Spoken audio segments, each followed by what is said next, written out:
When I was 16, I started writing a book. It's not good, so no one asked me for it. I'm not giving it to you. I started writing it, and in 6 months I finished it. I like literally got to the last page. It was like probably would end up being like a 150-page book. I like wrote this whole thing. It was kind of like a fantasy. It was in the era of Twilight. If Yeah. you Yeah. know, Yeah. yeah. Yeah. Yeah. Yeah. It was in that. It was sort of like very fantasy, like no vampires, but yeah, I was like, I still think back to that to this day. I'm like, that was really cool. Like I actually completed that. Wait, that's probably like worth gold right now. When you buy, No, is it on eBay? my gosh. No, no, no. No. It's Okay. so bad, but Uh, like I had so much fun with that. Welcome to Recast and Rise, the podcast for performers and creatives ready to explore what's next. You'll hear inspiring stories of artists who reinvented themselves and found new careers after the stage. Let's recast and rise. Hello, Zach. I am so excited for you to join me today on this podcast. Thank you. Thank you. You were a classical musician and now you are a service designer. You're going to have to tell us what that means. But first, can you share a little bit more about what you did as a performer and artist? Yeah, absolutely. Well, Eve, thanks for having me. This is such a joy to be able to talk about my story a little bit. So, yeah, this goes back to very, very early in life, basically as early as I can remember. I started playing the piano and then I quickly became more focused on playing the clarinet at a very young age. I really wanted to collaborate with other people and I was just naturally drawn to music for whatever reason. My parents were not classical musicians. This is a very new thing for me and for them. And so I started taking lessons. I was very eager to play in band. I did that all through school. I played in orchestra later in school. I grew up in Colorado, which is pretty good for music, not like one of the biggest, most populated states in the US, but it was a place where music was taken pretty seriously. So I was fortunate to have a lot of great teachers. And what I ended up doing, I went to school for music. I started at a university for 2 years, and then I wanted to be challenged a little more. And I tend to move quickly in life. So I transferred to to a conservatory for the second 2 years of my undergrad. And so that's where I got really, really serious and started playing professionally. And as a classical musician, you don't really start at a professional level, like playing professionally, until usually later in life. I know some other arts fields, like you're performing, competing, whatever, at a much younger age. There's some cases of that in classical music, but most of the time you don't start playing professionally until you're, you know, probably early 20s. And so that's what I started doing in New York. And after I finished school, I went to what's called like a pre-professional orchestra or like a training orchestra in Florida, in Miami. And I was there for 3 years playing with like some of the best known conductors and solo artists in the industry in the world for classical music, and just to really get exposure to the industry. I did that, and I was playing after that professionally and teaching, doing all kinds of things. So it really revolved around clarinet for me, but I had a lot of different kinds of experiences. That's great. That's a very interesting evolution there. I love that. Would you say that now, as far as now you are a service designer, do you think this is something that you had planned, or you knew that at some point you wanted to do something else and being a musician, or it kind of just fell on your lap? Like, how did that Yeah. happen? Yeah. So I think that I was always the type of person who never wanted to be confined to any one thing. And so I wasn't even sure when I was in high school that I wanted to do music professionally forever. I was really, really passionate about it. So that is why I pursued it so seriously. Like I loved it. I loved everything about it, the collaboration, the artistry, like everything. But I was very interested also in the social sciences, like economics, psychology. Really, actually, those are the two big ones I was most interested in. So I took those in high school, just like kind of in the back of my mind, like maybe I'm interested in this, but music was so much bigger. And so I took some classes in those subjects also in college. I went to university with the intent of actually double majoring. It was really drilled into me at a young age, like you should double major for the sake of having a practical fallback career because you're doing something so risky, which I think that perspective is kind of limiting. If I was to parent my own child, I probably wouldn't do it that way. It was a little intense for me, but I was interested in that and still am. And so that's kind of fundamentally how I ended up doing what I do now, what I've done most recently. And the transition, the way it happened was I was at this orchestra, this training orchestra in Miami, and I met a designer, and design can span all kinds of things. Like when we think of design, it's like graphic design or urban design or industrial design, all these kinds of things. So when I was at the training orchestra in Miami, I met a designer who was on staff there. And what he did was graphic design for the organization. So all of the advertising, all of the program books, because orchestras use like the physical program books when you go to concerts. That's what he did. And design can mean all kinds of things like graphic design or interior design, urban design. Like this is a word we hear all the time. And we don't always think about like really what is it. It's often associated with art, but it can also be something that's like very not artistic, like industrial design, which is like the making of industrial things, things that produce other things. So I met him and I was just curious about his craft and what he did. And I came to learn that what design really is kind of a practice of making things for a certain group of people. So, with design, you always start with, okay, there's someone who has a problem or a group of people has a problem or there's an opportunity. And designers, their role is to come in, understand the problem, really empathize with them and create a solution that meets their needs or exceeds their needs, hopefully. And so I became really inspired by that because I was very interested in programming, creating concerts for orchestras. But I felt that the industry and classical music in general is like very behind the times. Like it wasn't geared toward the audience at all. It was just like, we're going to play whatever we're going to play. You need to show up because this is the greatest music on earth ever created, and you need to enjoy it and sit there. That was an idea. I was like, okay, well, maybe design could kind of help us rethink basically just the experience of performances.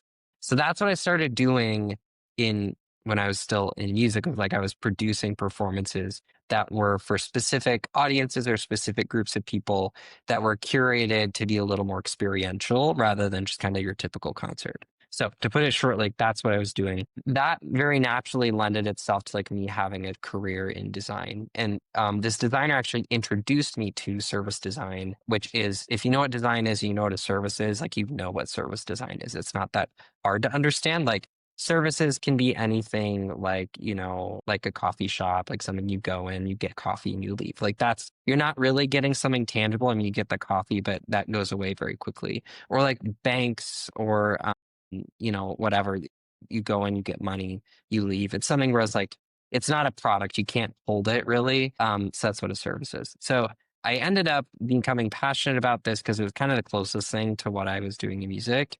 And I realized that there were jobs for it outside of music.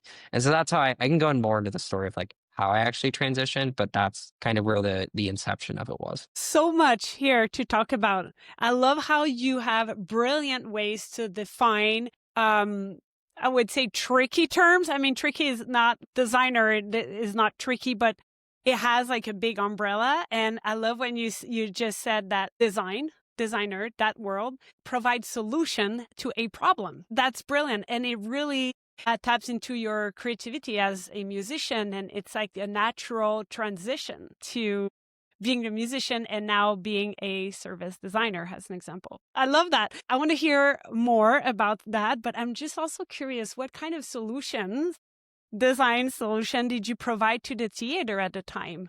When you said that you saw a problem, like just give us an example of that. Yeah, so there are a few projects I did. One of the biggest ones was actually at the orchestra I was playing with. And one of the big things that was often not done in the music world, but the audience really needed, was to hear from the musicians on stage and understand who they were. That's not something that's really ever done with orchestras because you have 70 plus people on stage. And the attitude is often that we're here for the music and the composers of the music, which is true. But, it's a natural human thing to see people and want to understand who they were. Really, what we did with this performance was we had the musicians actually pick the music, and they were the ones who actually, rather than having like a host or a narrator or the conductor speak about the music, they were the ones sharing the music and connecting their own personal stories to the music. And we had some interactive elements where the audience could also share kind of their perspectives on the music, because often you also don't hear from the audience. So it was really about more communication, less kind of like the barrier between the audience and the orchestra, and creating just like more connection through human experience, which is really, in my mind, as the creator of that, what was missing is like the human element of it. And so just kind of brought that in many ways. That's kind of a brief explanation. Yeah, it sounds like you provided a interactive experience for both Yeah, parties, the totally. musicians and the audience. Wow. Yeah, exactly. During that transition where your identity, please tell me if I'm wrong, but as a performer, often our identity is attached or related to who we are as a performer and or the craft or your instrument. When you transitioned to kind of slowly, move your way to being a designer, did you have any fear, or did you know deep down, like, no, that's good, that feels safe, that's where I'm going? Yeah. Oh my gosh, this is it's such a question, a big question, and I could go on, but I won't. What I will say, this will probably do a little bit of a shortcut, is that I made the transition in 2020. So there was Wait, what not happened in much, 2020 again? a lot happened. Or A nothing lot happened, happened. depending who you talk to.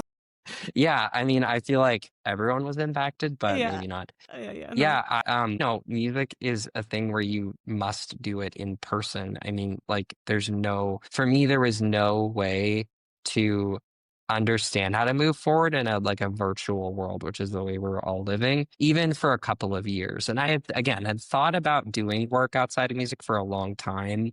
And so that happened, and I was just like, okay, well, maybe this is a good opportunity, because the other thing was the tech industry started booming and the economy started booming during the beginning of the pandemic, which was weird. And as we later saw, it kind of corrected itself, especially in tech. But tech was over hiring. They were like, all these startups, all these big companies, everyone was hiring by like the dozens every day, it felt like. And so it just felt like the right opportunity for me to be able to get my foot in the door, because I didn't think that I was capable of getting a job in another industry. I didn't have any formal education. I knew a lot about design through my own work, but I was really quite afraid that I wouldn't get anything at all and this wouldn't pan out. So yeah, I was really nervous. And what ended up happening, which I won't go into that yet until I guess you ask me the question, to whatever extent you will ask me. But yeah, I wasn't sure that it would work out at all, but I was sure that I wanted to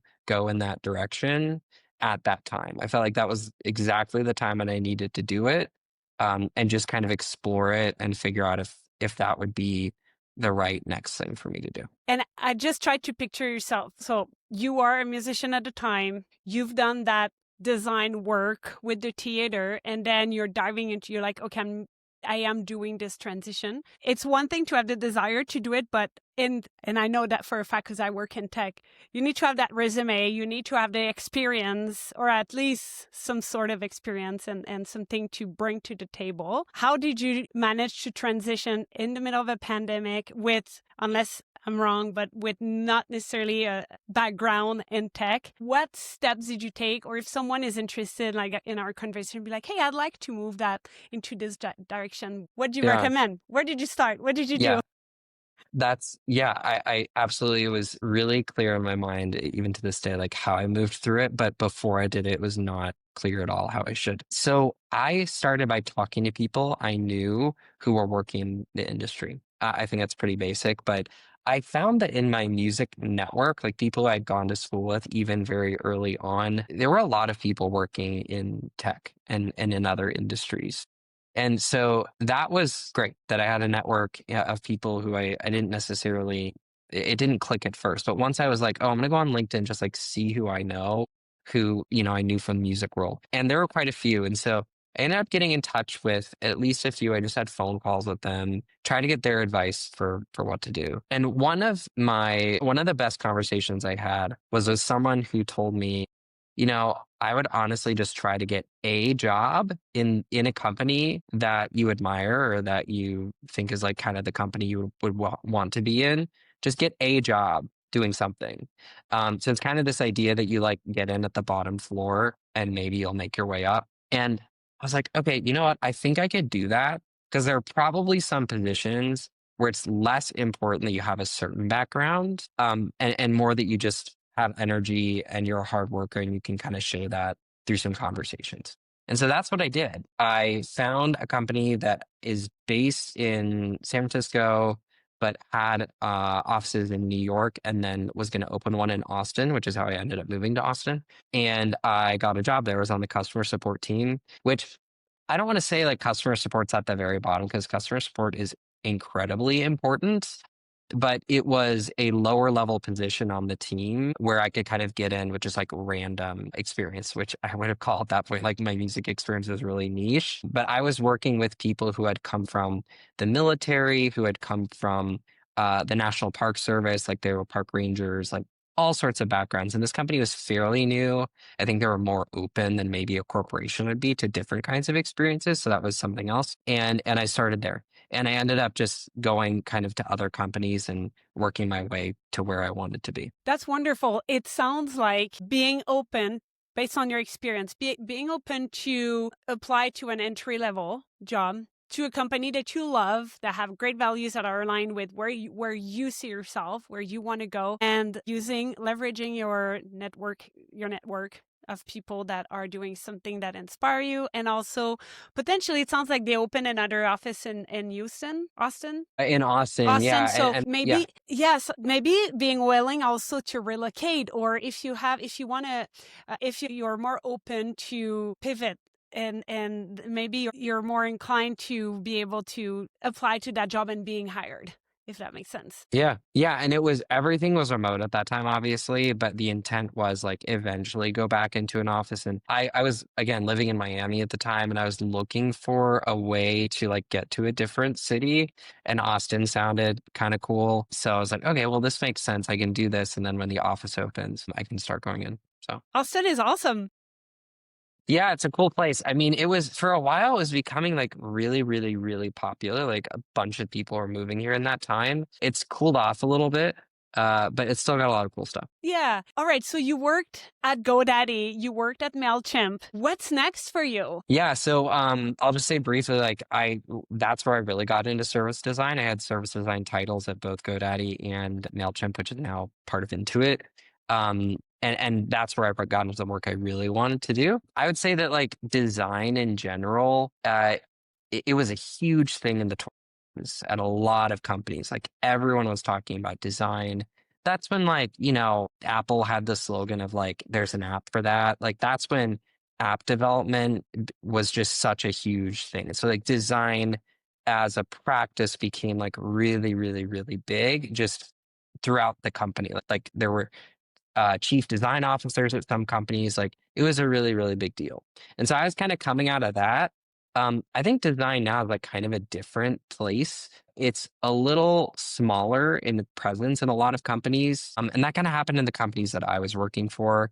It's just like a shift in priorities as this AI thing has become like such a huge deal, which I get. Like I understand like trying to capitalize on the technology that's emerging. And this is like really, really big technology. Ever since ChatGPT, everyone has been just like freaking out about Gen AI and, machine learning, all this kind of stuff. And so a lot of the company became, in my eyes, at Intuit, became like very focused on engineering and like AI engineering, and customer success was another huge one. And I was working in customer success doing service design because customer success, as I think is like a service. I think you work kind of Oh, yeah. in customers or yeah, I did. okay. Oh, yeah. That's what I Customer thought. Yeah. success, implementation, this whole world. Yeah.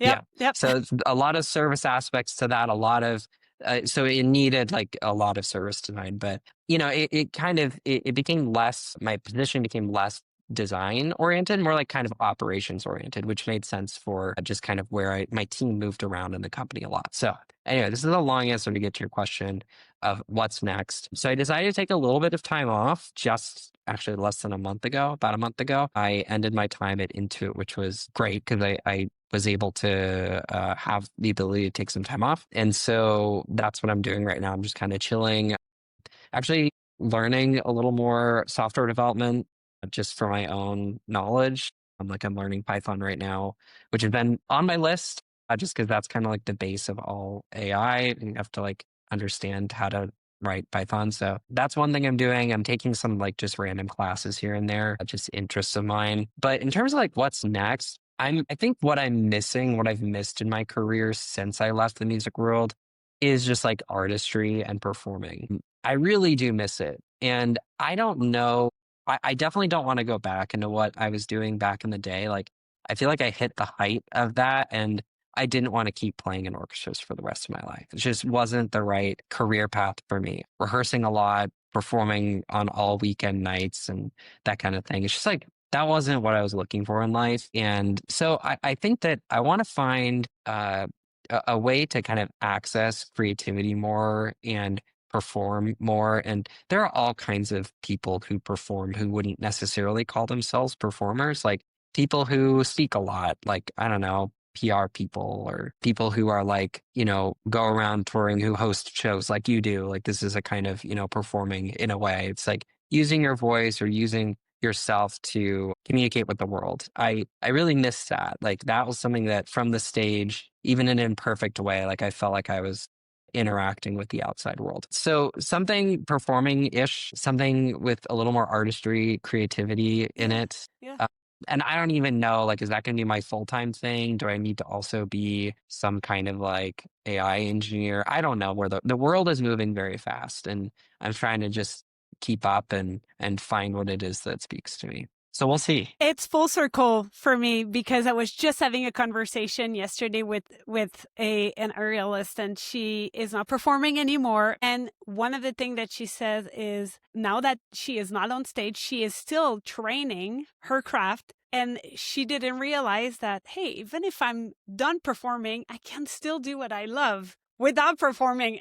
So it sounds like similar to you. You could still play, even if it's for fun, in like a concert that you do with your friends or in a soiree or whatever it is.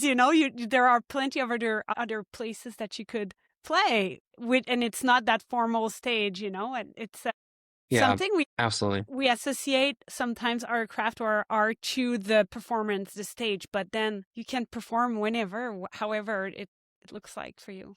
Yeah. And I think that it looks different for everyone, kind of how they want to take it forward. I have tons of friends, and say like half my friends from school are not performing professionally and half are. And I think that there are certain people like just want to play their instrument. I'm someone who like doesn't really want to play my instrument anymore. It's just like not of interest to me. I really love it, but I think I just kind of got past that. But I really love the communication aspect of music. And so I think that if I was to like, if there's anyone who's like kind of lost, which I've been very lost in this whole thing of like, what do I do? What do I commit myself to? Like, what do I do with my free time?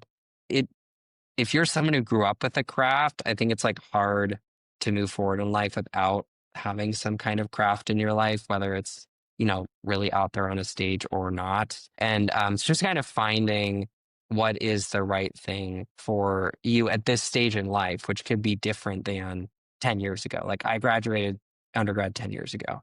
I'm a very different person, I would say, in terms of how I'd like to spend my time and what's important to me than back then. But there's still the essence of like enjoying craft and art and all of that. So that probably will persist. Wow. Zach, what are your parting words about career transition? What would you say to someone that is thinking of transitioning to do something similar, follow your path? Yeah. My advice would be to just look at what you have around you. Like for me, that was looking and seeing that I knew people who might be doing what I might want to do, or really understanding that there's no right way to do this at all, and it will only make sense in retrospect. Like the path forward is never clear with this kind of thing. It doesn't matter how many accolades or degrees or whatever you have. I think that's the case for a lot of people, not just artists going into something else. But the soft skills of an artist, even though that won't show up on your resume most of the time, those things actually do carry through. It's not something that you can carry yourself on to get, a job or get an interview or whatever. Those things require a little more work and gaining the experience. But just know that that is a really strong base for yourself. Like, you know that internally, the communication, the collaboration, all of those things. But really just like looking around you, seeing what you have available to you and taking just one step, knowing that you're making the path. Thank you so much, Zach, for being with us today and for sharing your path and your story. Before I let you go, do you have a fun fact you can share with us? Oh Anything? my gosh, fun fact. That's like the scariest question I that know. I'm someone who really like starts things. I have a harder time completing things. That's just how I am. I love to come up with ideas. But when I was 16, I started writing a book. It's not good, so no one asked me for it. I'm not giving it to you. I started writing it, and in 6 months I finished it. I like literally got to the last page. It was like probably would end up being like a 150-page book. I like wrote this whole thing. It was kind of like a fantasy. It was in the era of Twilight. If Yeah. Yeah. It was in that. It was like very fantasy, like no vampires, but yeah, I was like, I still think back to that to this day. I'm like, that was really cool. Like I actually completed that. So I don't know if that's a fun fact, but I had like all my friends reading it and giving me edits. That was like very industrious at the age of 16. Wait, that's But probably like word gold right now. It's like, when you buy, no, is it on oh my eBay? gosh. No. No. It's Okay. so bad. But like I had so much fun with that. So do you know where it is, or it's lost somewhere It's on on my like computer somewhere. yeah, I on a keep a lot stick? of things. I have like no, it's on my computer. I keep like everything. I have like 40,000 photos from like all of my life on my computer. Well, it's in the cloud now, but Yeah. it's there. I would probably be able to find it. But no one else is probably going to see that ever. So sorry. Zach, thank you so much for Yeah, today. thank you. Thank you for listening. If today's story made a difference, share it with a fellow artist and creative friend. Be sure to subscribe to this podcast and follow me on my socials for tips and tricks to navigate your career change. Until next time, I will see you in the next episode.